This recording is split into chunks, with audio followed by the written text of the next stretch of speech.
ሰዓት ለአርሰናል ደጋፊዎች ትንሽ ደንገጥ የሚያደርግ መረጃ ተሰምቷል። ባርሴሎና ቪክቶሪያ ኮርሽን ፈልጎ መጥቷል። ሰሞኑን ግን ጋዜጣዊ መግለጫ ሰጥቶ ነበረ። ቪክቶሪያ ኮርሽ ከስዊድን ብሔራዊ ቡድን ጋር በተያያዘ እንዲህ አይነቱ ጅምብሮች ይነሱ ነበረ። ቪክቶሪያ ኮርሽን በጁሊያን አልቫሬዝ መቀየር እና መሰል ነገሮች ሲነሱ ነበረ እና እሱም ተናግሯል። በጣም ተመችቶኛል። እንግሊዝ ከጊዜ ወደ ጊዜ በጣም እየተስማማ መጥቷል። ክለቡ ቪዥኑ በጣም ደስ የሚል ነው። ሁሉ ነገር ተስማምቶኛል የሚል ምላሽ ሰጥቷል። ግን ባርሴሎና እንደሚታወቀው የአጥቂ መስመር ተጫዋቹን ሮበርት ሌቫንዶስኪ ወደ ቺካጎ ፋየር ሄዷል በነጻ ዝውውር ኮንትራቱ መጠናቀቁ ምክንያት እና አጥቂ ይፈልጋል ባርሴሎና። ሃሪኬን ነበር እያሰበ የነበረው። ለሃሪኬን ግን 68 ሚሊዮን ፓውንድ አካባቢ እስከ 70 ሚሊዮን ፓውንድ ታወጣለህ። 33 ዓመቱ ነው። 2 ዓመት 3 ዓመት ተጠቀምበት ነው። መልሶ ሪሴል ቫልዩ የለውም። ደሞዙ በጣም ከፍተኛ ነው። በጣም ከፍተኛ ነው። እስከ 500,000 ፓውንድ ሊጠይቅ ይችላል በሳምንት። ስለዚህ ያንን አንሰላሰሉና ባርሴሎናዎች ይህን ያህል ገንዘብ ካወጣ ለምን ቪክቶሪያ ኮርሽን አናመጣም ካርሰናል የሚል ቅድ ይዘው እየተንቀሳቀሱ ነው ያሉት።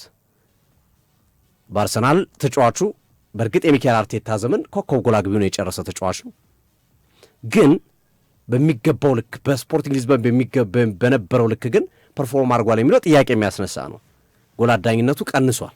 እንደውም ቴዲ ገነር ምናል አስተያየት ሰጫችን ሶፊ ስለ የኮረሽ አርሰናል እንደውም ብልጥ ከሆነ የኮሬሽን ሸጦ ቴሪኖ ባሪን ከኤቨርተን ቢያመጣው የተሻለ ፐርፎርም ያደርጋል የሚል የግል አስተያየቱን ሰጥቷል። አስተያየት ሰጫችን ቴዲ ገነር እንግዲህ እንደየሰው ሊላይ ይችላል። እኔ ግን ቪክቶሪያ ኮሬሽ በዚህ ዓመት በጣም ድንቁን የኮሬሽ እንመለከታለን የሚል ግምት አለኝ። እኔም እንደዛ ነኝ። ሊጉን እየለመደው ነው።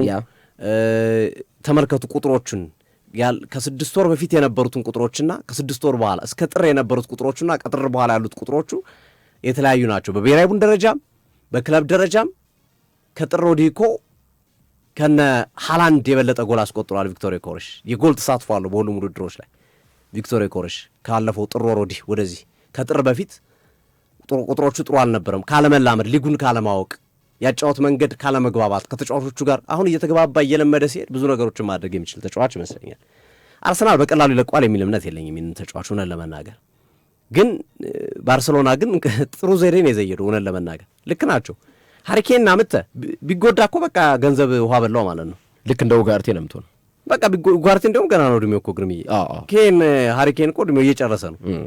ስለዚህ ለዛ ተጫዋች የምታወጣውን ገንዘብ እዚህ ጋር መተህ ቪክቶሪያ ኮርሽ ላይ ብታፈስ እሱን ብታመጣ ሪሴል ቫልዩ አለው። ቀጣይ ዓመት ይጎዳ እንዲህ ቢሆን ብለህ አታስብም። የሚያስጨንቅ ነገር የለም። የኳሊቲ ጉዳይም ቪክቶሪያ ኮርሽ ብዙም በጣም ኳሊቲ የሌለው ተጫዋች ነው የምትለው አይደለም። ጥሩ ኳሊቲ እንዲሁም እያደገ የሚሄድ ኳሊቲ የሚኖረው ተጫዋች እንደሚሆን ምንም ጥርጥር የለውም እና አርሰናሎች በቀላሉ ይለቁታል አይመስለኝም። ገበያው ላይ የለም። አሁን እኮ ግርምዬ በጣም ባስገራሚ ሁኔታ ሁሉም እኮ 100 በላይ መጥራት ጀመረ። ያው በቃ ትንንሽ ክለቦችም የሆነ ተጫዋች አይን ውስጥ ከገባ 2-3 ተጫዋች ከጠየቋቸው 110 ይሏል።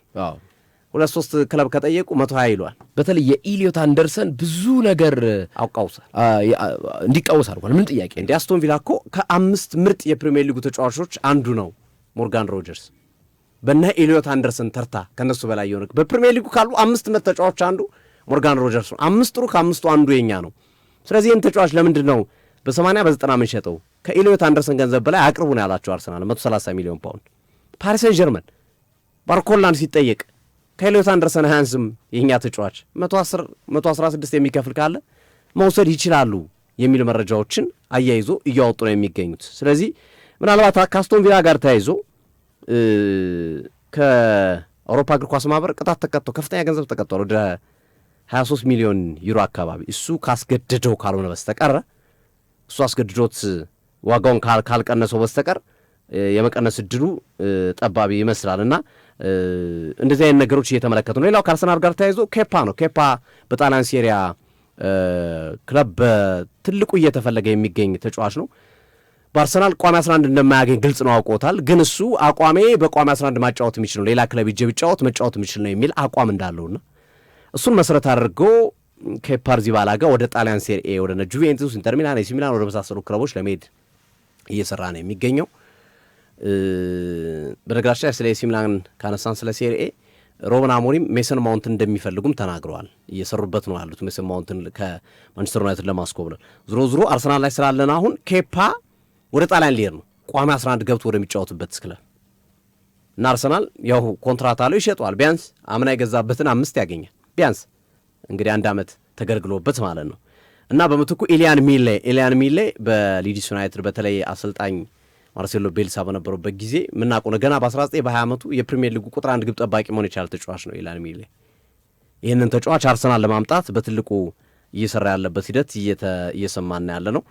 ከአርሰናል ጋር ተያይዞ ያሉት መረጃዎች እነዚህ ናቸው። ሳንድሮ ቶናሊን እየጠየቁ ነው አድማጮቻችን በተደጋጋሚ። ምንም አዲስ ነገር የለው።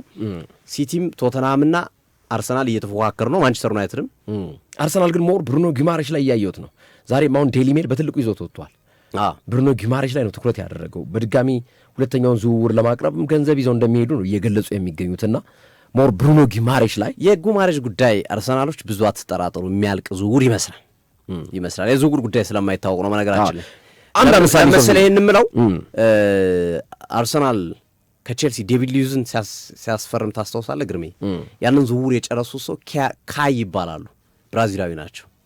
በጣም በብራዚል እግር ኳስ ትልቅ ስም ያላቸው በዝውውር ስራዎች ላይ ትልቅ ስራ የሰሩ ናቸው እና የሞርጋን ሮጀርስ ወኪልና ካይ ሰሞኑን ታይተዋል። ካይ ደግሞ ለአርሰናል ኢንተርሚዲያሪ ሆኖ ወይም እንደ ደላላ ሆኖ ሁሉንም መረጃዎች የሰጧቸው እኛ ሰው ናቸው እና ለዛ ነው የብሩኖ ጉማሬሽ ዝውውር ወደ አርሰናል የማለቅ እድሉ ሰፊ ነው። ግን አርሰናል አሁንም እርግጠኛ ስላልሆነ አዩብ ቧዲንም በረጅም ገመድ እየተከታተለ ነው። ከሲቲ ጋር እየተፎካከረ ይገኛል አርሰናል ለማለት ነው። ግርሜ አንድ አስተያየት ሰጪ መድፈኛው ሙለር ነኝ ይላል። ቪክተር ዮኬሬሽን መሸጥ ማለት ዘበት ነው። ያልተረጋገጠ ዜና አትስሩ። ማቲያስ ፈርናንዴዝ ዩናይትድ ገባ ብላችሁ ነበር። ኤሊዮት አንደርሰንም እንደዛው ዩናይትድ ሊገባ ነው ብላችሁን ነበር ይላል። አንደኛ አድማጫችን በጣም ተሳስቷል። ይህን ነገር ማስመር ስለፈለግኩኝ ነው። ሶፊ ታስታውስ ከሆነ በጣም በተደጋጋሚ ማለት ነው ሁሌ የምንናገራት ቃላለች። የዝውውር ወሬዎች አይታመኑም፣ እኛ መረጃ ነው እየሰጠናችሁ ያለ ነው። መቼ ነው እኛ አሁን ቪክተር ዮኬሬሽን ባርሴሎና ፈለገው